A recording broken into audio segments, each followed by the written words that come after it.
Hi, everyone.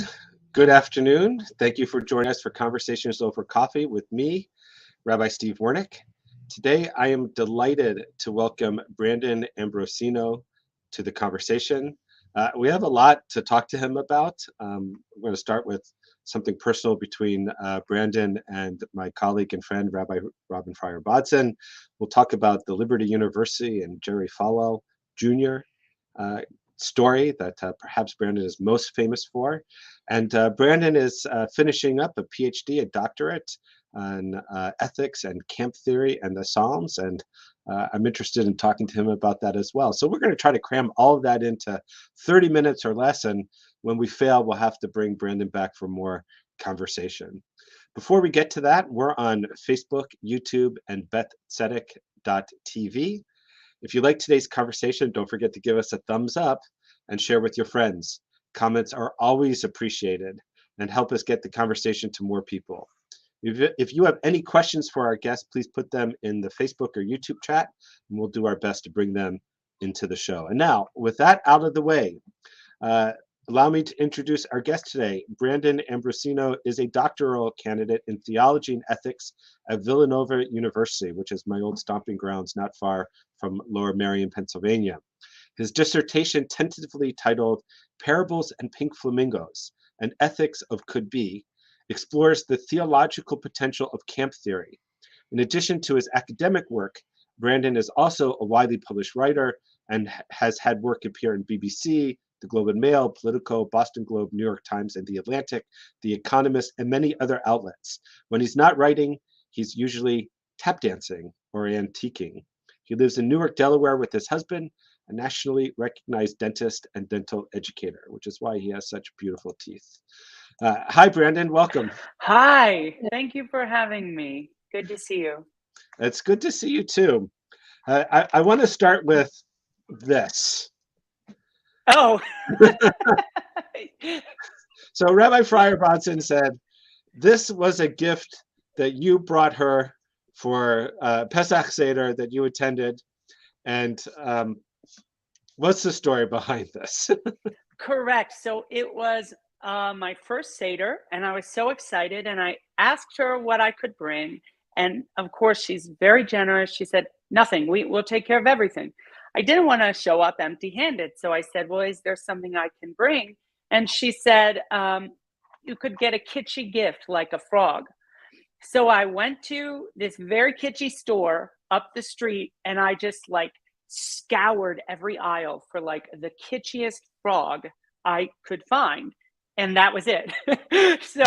so I took it, she was living in Queens, and we went there and we just had a wonderful, wonderful time. And I am so tickled that she has that made the move with them from Queens to Toronto. Not only did it make the move with them, she talks about it at every Seder. She brings it out. It's like it plays a prominent role in her house. And also, Brandon, it just shows you are a great guest. Thank you. I'm going to invite you for Rosh Hashanah. See what kind of kitschy Rosh Hashanah gift you can bring. That's awesome. Yeah, no, I met Rabbi Fryer Bodson in 2012 in New York City. I was dating a Jewish man, and I was just really looking for resources. This was like my first relationship, so I was in love. I was like, when it's your first relationship, you're like, oh my gosh, this is the one. Well, it wasn't. But I was looking for interfaith resources, and Rabbi was very, invested in this sort of interfaith conversations, and we met on Twitter. And so to this day, I call her my Twitter rabbi, and that's actually how she's in my phone, as my Twitter rabbi.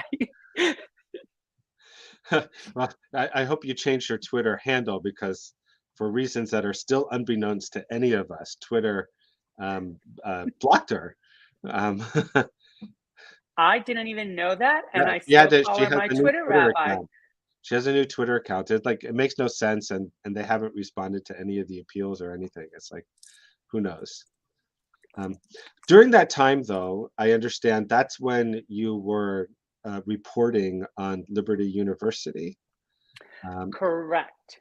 So tell us a little bit more about that. It's a fascinating story. Sure. So, yeah, this has been a long time of my life. So I first went to Liberty in 2004, and I dropped out before I finished my degree, and so I had to go back in 2011 and finish. Um, so the first piece that I had ever written, I was a dancer in New York City, and I needed money between gigs, and one of my friends was an editor, and he said, "Why don't you write a piece about coming out as gay at Jerry Falwell's university?" Because this was before, I mean, now there's gay people there, but this was really before, there would have been. So I did, and I wrote this piece, and it went viral, and it was called "Being Gay at Jerry Falwell's University." And I guess the hook of the story was that my experience was actually very positive, and that I did not nobody sort of mistreated me. It was not what you would expect, from that campus. And so after I wrote this piece, I just sort of became the internet's like Liberty University expert. So then I just started reporting. Anytime something would happen on campus, I would report it. And the stories were getting more and more, I guess, negative. Jerry Falwell had made comments about, wanting to carry a gun on campus so he could shoot, if there were any Muslim terrorists who came to campus. I reported on that. He was very proud to open the nation's first NRA approved gun range on a campus. And so I reported on that. And, he would always answer my questions because I was an alumni and because I think he felt that I was very fair. And I did try to be. Because I came from this evangelical world, I understood their language. I don't speak it anymore, but I can still hear it. And I can interpret it for common readers who aren't familiar with that. And so every time I would call him up, he would take my call. And then one day I get this anonymous email in the middle of the night from an email account named Tony Soprano. And it just simply said, right away, we know this is not going to be a good email. I know. I'm like, what is happening? It's like after midnight or something. I'm like, what's happening? And it says, "Why does Jerry Falwell need to own a gay-friendly hostel in Miami?" And I'm like, here we go. So I tell my editor, Zach at Politico, who's a fabulous editor. I said, "Hey, this is going on." He said, "Let me look into it." So, he pulled property records, all of this stuff. And he said, "It checks out. We're sending you to Miami." But the thing is, I was going to a hostel and we had no idea what to expect. And I had to sleep in this room with I think there were 8 bunk beds in it. And that night there were 14 of us. So Politico actually gave me permission to take my husband with me. So because we had no idea what we were getting into. And it was like the filthiest place I had ever stayed in my life. It was a horrible night. But from that, I found out that he co-owned, or his wife and son co-owned, this hostel with this young man named John Carlo Granda, who is, later we learned to be the pool boy, right? The infamous pool boy.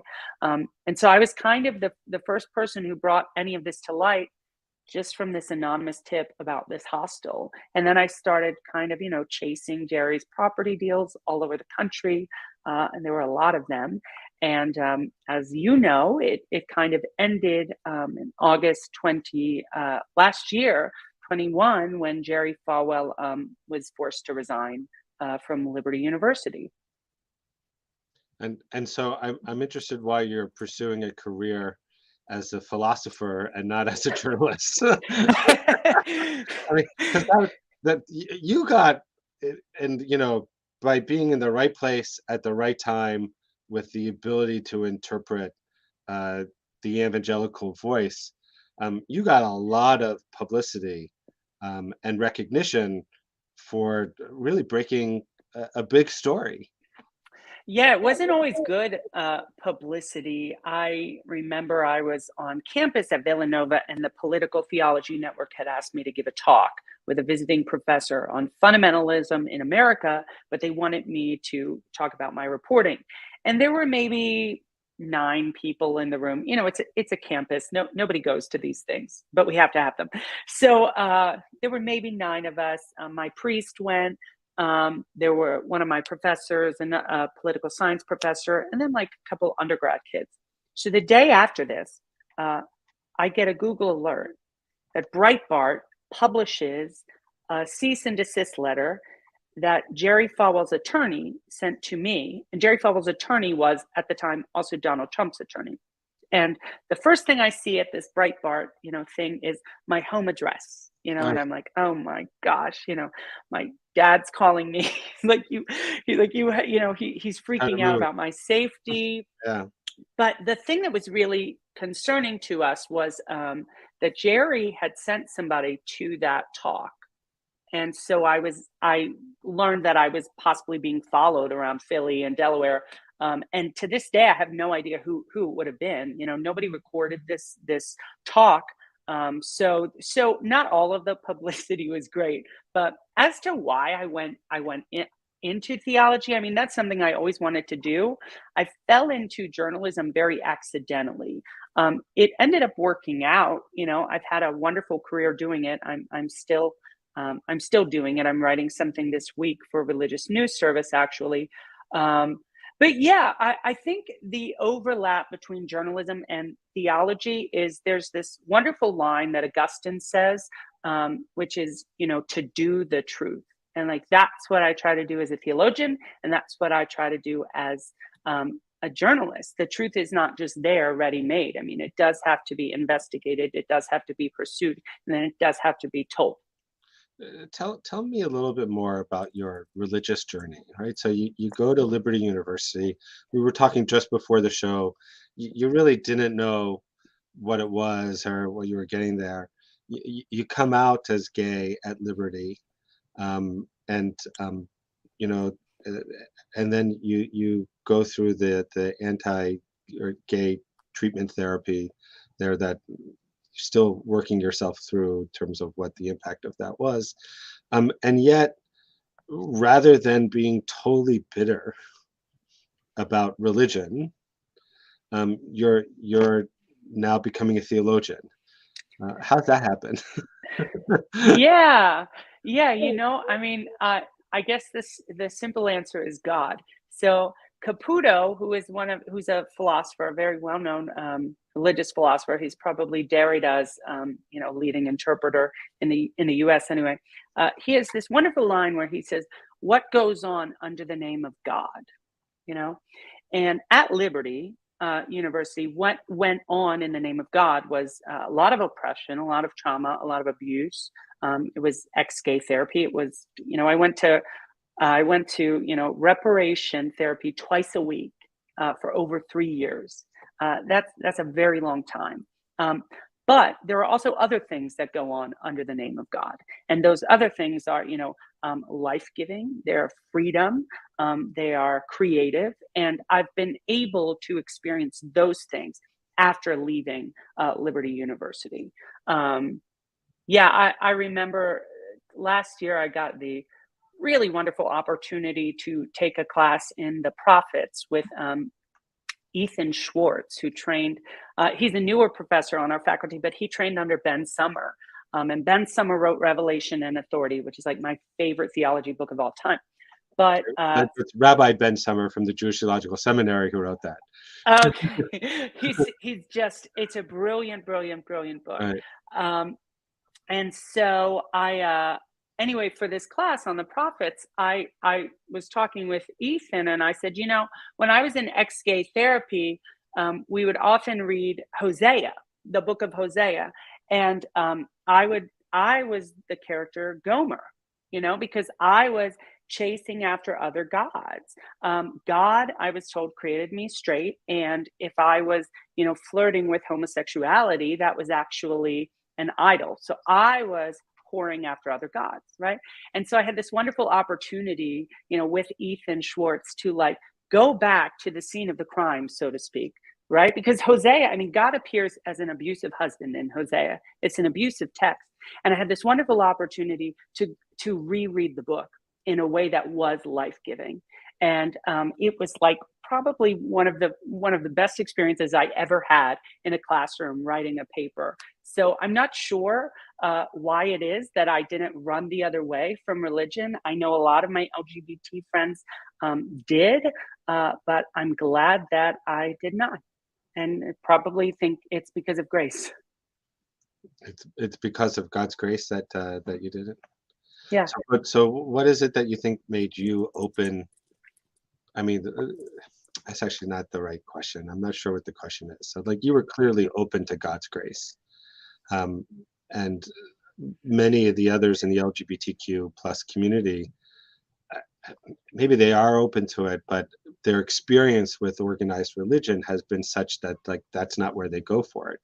But yet you're still staying, you're still staying within the organized religious realm. Maybe not in the evangelical Christian part of it anymore, but help me understand that a little bit more, because it's something that I struggle with as a rabbi, right? It's like, we're working very hard at Bethzedik to be open and inclusive, and but even with, like, all the work that we're doing, it's like people are not, as you said, people are not coming, because their experiences were such that it led them to, if they're looking for spirituality, they're looking for it elsewhere. Yeah, I mean that's the question, right? That is in the U.S. I'm sure you've obviously seen this news leak about the Roe v. Wade reconsideration and the possible and likely overruling, and the gay marriage decision was also referenced in that opinion. So people Right. are obviously concerned. Yeah, I will say a big part of this was, even though a lot of the theology I got from Liberty University was very harmful, I was surrounded by a lot of love.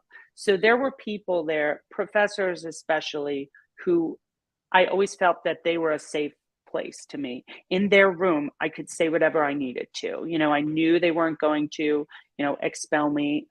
So I think that I was lucky. A lot of my gay friends who left the church or left organized religion didn't do it because the theology was bad. I mean, a lot of people's theology is bad. They left it because of their experiences with people. So I think, like, I was very lucky, like my family for a very long time would not call me gay because they were Pentecostal and they had this theology where if you speak something, you're kind of claiming that. Right. Yeah, exactly. And so my mother would not she would not speak it into existence. She wouldn't call me gay. However, I talked to my mother on the phone every day when I was at college. There was never a question that I was loved by them. So I think maybe with some of my friends who have left organized religion, it's not just the theology, it's that they had really terrible experiences with abusive people. Yeah, and it's hard to overcome that, and to build that trust again. I certainly understand that. On what you're saying from a theological perspective, in Jewish theology, the only person who can speak, or the only being that can speak and bring something into being, is God. Human beings can't do that. And in fact, one of the prayers that we say in the morning service, the preparatory prayers for the main part of the service, is Baruch She'amar v'haya ha'olam, blessed be the one who spoke and the world came into being. And in fact, one of the reasons why Jews don't enunciate God's name anymore, and haven't for millennia, is because the belief that within the enunciation of God's name is the power to speak and create. And we're not supposed to do that. Only God's supposed to do that. Just as an aside, one theologian to another. That's interesting. Yeah. Let's go to your thesis. Ethics and camp theory. First of all, what's camp theory? So camp. I love this question. It's my favorite question in the world. It's also the hardest question to answer. Like I'm like 45 pages into this chapter 1 of my dissertation. I have other chapters written, and I told my husband over the weekend, I said, Geez, I'm 45 pages into this chapter and I have not answered I what haven't is explained it, camp. what it is yet, right? It's so hard to do. So camp, and what I will say is every theorist working with camp has their own notion. Okay, so my notion comes from Susan Sontag. And there are two things. Number one, camp dethrones the serious. Camp envisages a new relation to the serious, right? So camp does not deny the serious, it just dethrones it. And it imagines a new way of experiencing and relating to the serious. Secondly, how camp does that is by throwing the world in quotation marks. So, for example, you'll see on my shirt, Pink Flamingos. These aren't pink flamingos, they're pink flamingos. And the quotation marks don't mean very good these branding. are less. It's what? Very good branding, good by branding. the way, to wear the Pink Flamingos while we're talking about your doctorate thesis of Pink Flamingos. Thanks. Yeah, no, I totally, I get that. But yes, so when you throw something in quotation marks, right, we're not saying that a pink flamingo is less than what it is, but we're saying it's more than what it is. There's more here, right?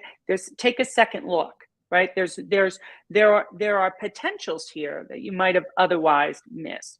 And so I think, and also to connect this to the ex-gay therapy is traumatic. It's extremely serious, right? But Christopher Isherwood, who is a wonderful novelist, he wrote this book called The World in the Evening in 1954, and it has this great line: you can only camp out of something you take seriously. He says, camp does not make fun of seriousness, it makes fun out of seriousness. So camp is one way of responding to oppression, but refusing to respond to it on the oppressor's terms. And by camp, are we talking about summer camp? I know, right? There's so many puns that we can make with camp. No, so this is one of the other things about camp, right? Usually, if we were writing a dissertation on about a word, we would dive into the etymology. There's really no clear etymological history of the word camp. So the closest we can get is this French term, camper, which means to pose oneself or to posture oneself, because Susan Sontag says camp is a victory of style over content, right? It's all about exaggeration and artifice. So it's interesting. I'm a camp person, summer camp person. I went to camp, I don't know, since I could probably walk.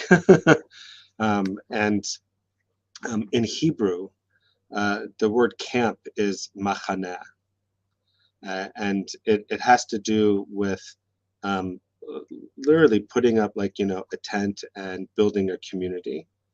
But from that same word machaneh is also the word chinuch, which means a camper. A chaneh is a camper, but the word chinuch means education, to learn. And one of the things about one of the camp that I've been most involved with for 30 years. In fact, I'm leaving Wednesday to go to Israel for 2 weeks and ride my bike for this camp for a fundraiser for their special needs program. It's Camp Ramah, Machane Ramah. One of the things that makes Ramah unique is it is very much a camp with a theology and an ideology about Jewish life. And the campers and the staff, you'll be in morning prayers with the staff, who'll be the same person you'll be playing basketball with, who'll teach you how to swim, who you'll do all these crazy camp activities with.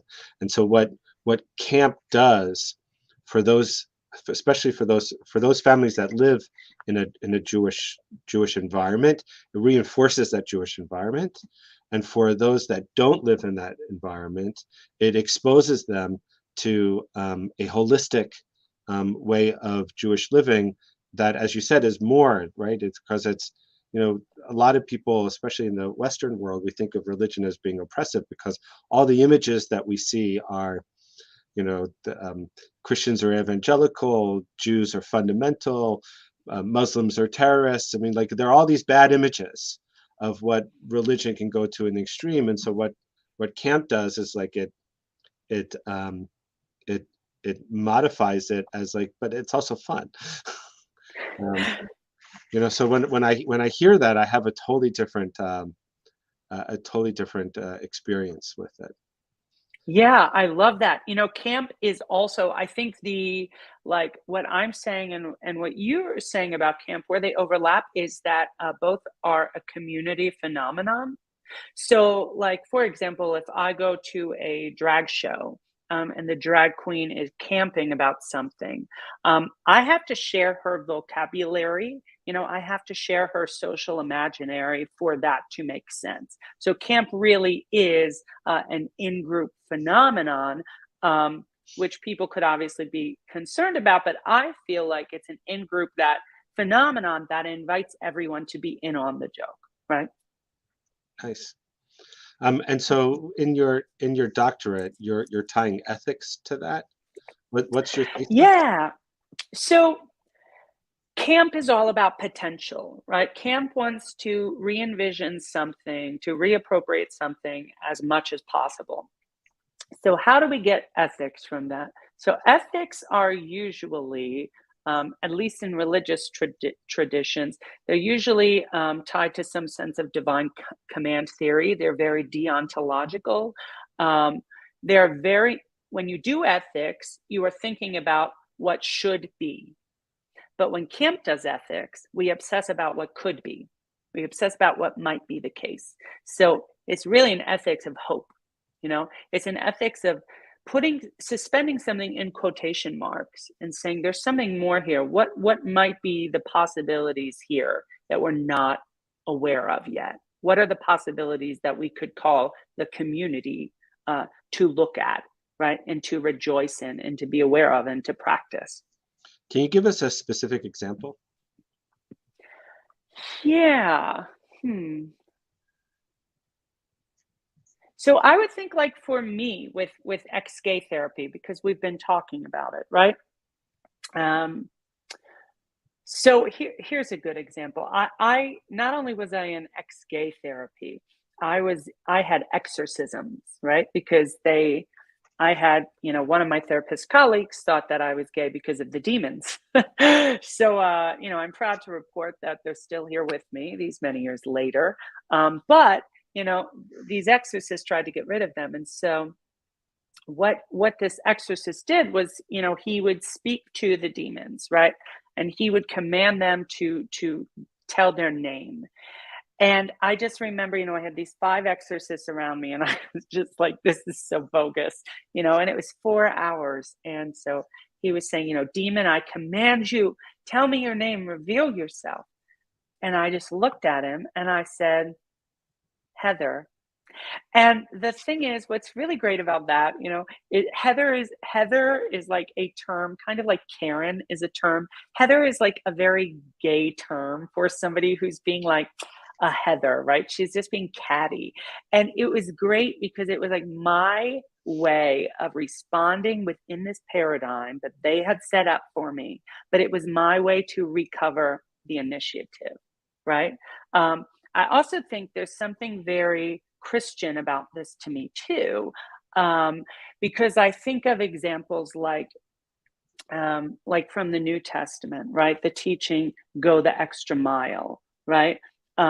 There's this really great nonviolent theologian named Walter Wink, and the way he reads that is he says, what Jesus is speaking to is the practice of a Jew having to carry a Roman soldier's baggage. But you could only carry it 1 mile because the state wanted to punish you, but they didn't want to cruelly punish you. So they put limits on it. You can only publish it one. You can only make a Jewish person carry your bag 1 mile. So what Jesus says is actually at the very moment when the soldier says, okay, I've got it, I can do it. What you do is you mock him and you say, no, you're tired. I can keep doing it. I'll go the 2nd mile, right? Mm-hmm. We don't hear it that way, but there's something very funny about responding to an oppressing situation, recovering the initiative, and kind of mocking them and sending them up in a way that onlookers get. And what you do is you throw them off balance so they're capable of falling in any way. And one of the ways, as a theologian, that I hope they're capable of falling in is in the way of redemption and reconciliation. Well, in the last minutes that we have, I know that one of the things that you're working on in your doctorate is the Psalms. And you had mentioned to me that Psalm 82 contains your favorite passage. What's your favorite passage and why? My favorite passage is Psalm 82, the entirety. Because, in classical theology, we would say God is omnipotent. God is all powerful. God exists perfectly. God's existence is necessary. But in this psalm, and I will say, by the way, not everybody reads it this way, right? But in this psalm, a lot of scholars have been reading it this way, I would say, in the last 80 years. You really have the God who emerges as Israel's God take all of the other gods in the divine council to task and say, I thought all of you were gods, but then I saw that you were not taking compassion on your people. So I realized that you're actually not God. So effective immediately, I'm deposing you, and I'm also taking your spoils, which are your people. So in classical theology, we always think of that God's character, is an outgrowth of God's existence, right? God's ontology precedes God's compassion. But in this passage, it's actually the exact opposite of that. God becomes the one God because this God is the one who loves the most. This is the God who is the most compassionate. And that is so different than anything I grew up with evangelical theology, but it's such a life-giving way to read the scriptures. And so it also reminds me that I need to think about my ways of being in the world, right? These are what the Psalms remind us. Like the Psalms are reminding us that our ways of being together, our ways of being in the world matter, right? They ultimately matter to God, and we should be imitating God. And so in this verse, God becomes the one God because of his compassion. And I think that's just a beautiful, beautiful thing. It works very well with the Torah reading that we read this last Shabbat, this last Saturday in synagogue, in which we find what for Rabbi Akiva is the greatest of all the mitzvot, all the commandments. V'ahavta l'recha kamocha, you shall love your neighbor as yourself. The world needs more love, and it's a beautiful thing. It's a beautiful thing to understand God as becoming God because of God's love and compassion, and therefore we too should really strive to be loving and compassionate. Can't think of a better way to end this conversation, Brandon. Thank you so much. It was really a pleasure meeting you. I can't wait to read your dissertation when it's done. I'm interested in that topic. Want to wish you success in all your endeavors, and we'll look forward to finding a way to chatting again about something. I don't know. I mean, it's like I feel like I could go on for an hour with you. Yeah, I feel the same way. Thanks so much for this opportunity. It was great to talk with you. Thank you. Thanks for being with us. We will be back on May 30th. We're taking 2 weeks off. As I said, I'm going to be going to Israel to ride my bike for Camp Ramah, also to visit my kid who happens to live there. I actually really should say that the opposite. I'm going to visit my kid who lives in Israel. And I'm going to ride my bike while I'm there as well. But I'll be back on May 30th with Jay Solomon, who is the Chief Communications and Public Affairs Officer for Hillel Ontario, which is the largest Hillel organization in the world on campus. So thanks everyone for being here. Have a wonderful week. Shavua Tov.